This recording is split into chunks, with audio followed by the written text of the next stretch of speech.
नमस्कार, प्रवाह साक्षी न्यूज नाटक और आप सभी का स्वागत है।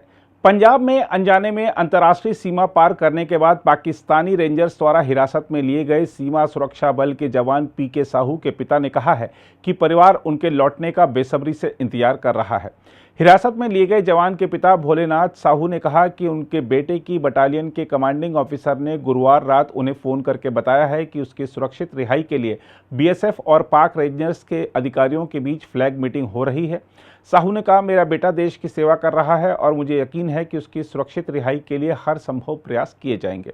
साहू ने कहा, मेरा बेटा कहाँ है, मुझे अब तक इसकी कोई और जानकारी नहीं मिली है। उन्होंने कहा कि उनका बेटा होली के दौरान छुट्टियों में घर आया था और करीब 3 हफ्ते पहले काम पर वापस चला गया था। हम आपको बता दें कि पंजाब में फिरोजपुर सीमा पर बीएसएफ की 182वीं बटालियन में तैनात साहू को बुधवार को पाकिस्तान रेंजर्स ने हिरासत में ले लिया था। आधिकारिक सूत्रों के अनुसार घटना के समय जवान वर्दी में था और उसके पास सर्विस राइफल थी। हम आपको बता दें कि हुगली के रिसड़ा के हरिसभा इलाके के रहने वाले साहू कथित तौर पर सीमा के पास किसानों के एक समूह के साथ थे। वह एक पेड़ के नीचे आराम करने के लिए आगे बढ़ गए और अनजाने में पाकिस्तान के क्षेत्र में चले गए, जहां उन्हें पकड़ लिया गया। बीएसएफ जवान की पत्नी रजनी अपने 7 साल के बेटे और साहू के माता पिता के साथ रिसड़ा में रहती हैं। रजनी घटना के बारे में जानने के बाद से ही बेसुध हैं। रजनी ने कहा कि उन्होंने अपने पति से आखिरी बार मंगलवार रात को बात की थी और परिवार चाहता है कि वह जल्द से जल्द वापस आ जाएं। रजनी ने कहा, उनके एक सहकर्मी ने हमें फ़ोन करके बताया कि उन्हें ड्यूटी के दौरान पकड़ लिया गया है। मैंने उनसे आखिरी बार मंगलवार रात को बात की थी। वह 17 साल से बीएसएफ में हैं। मैं बस यही चाहती हूं कि वह जल्द ही घर लौट आएं।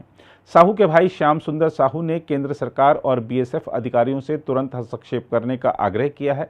उन्होंने एक बांग्ला समाचार चैनल से कहा, हम चाहते हैं कि सरकार उनकी सुरक्षित और तत्काल वापसी सुनिश्चित करे। पूरा परिवार बेहद चिंतित है।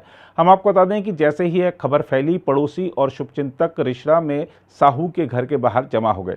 आगंतुकों से घिरे परिवार के लोग अच्छी खबर की उम्मीद में टीवी पर टकटकी लगाकर समाचार देखते नजर आए। इस बीच पश्चिम बंगाल बीजेपी अध्यक्ष और केंद्रीय मंत्री सुकांत मजूमदार ने बीएसएफ जवान की पत्नी से फ़ोन पर बातचीत में कहा कि हम पूरा जोर लगा देंगे उनको सकुशल वापस लाने के लिए। उसके बाद उन्होंने एक्स पर पोस्ट किया कि आज मैंने सीधे उनके परिवार से बात की और उन्हें आश्वस्त किया कि वे अकेले नहीं हैं। भारत सरकार उनके साथ मजबूती से खड़ी है। उन्होंने कहा कि केंद्र सरकार इस साहसी सैनिक को उसकी मातृभूमि में वापस लाने के लिए कूटनीतिक और प्रशासनिक दोनों तरह से हर संभव प्रयास कर रही है। हमें किसी की धमकी का डर नहीं है। उन्होंने कहा कि भारत हर बहादुर सैनिक के साथ मजबूती से खड़ा है। हमारे देश को कमज़ोर करने की ताकत किसी में नहीं है।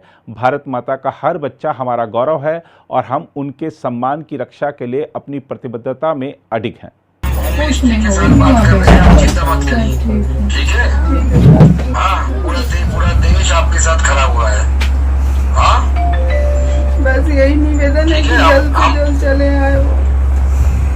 हाँ, पूरी जोड़ लगा देंगे, पूरी जोड़ लगा देंगे। उनको लाने के लिए जो करना होगा करेंगे। हाँ, ठीक है sir, thank you so much. ठीक है।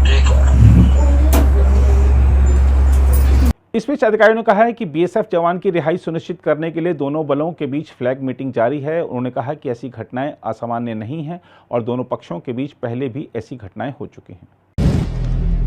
अगर आप भी लेना चाहते हैं देश दुनिया की तमाम जानकारी तो आज ही सब्सक्राइब करें हमारे चैनल को। साथ ही नीचे दिए बेल आइकन को जरूर दबाएं ताकि हर अपडेट आप तक पहुंच सके।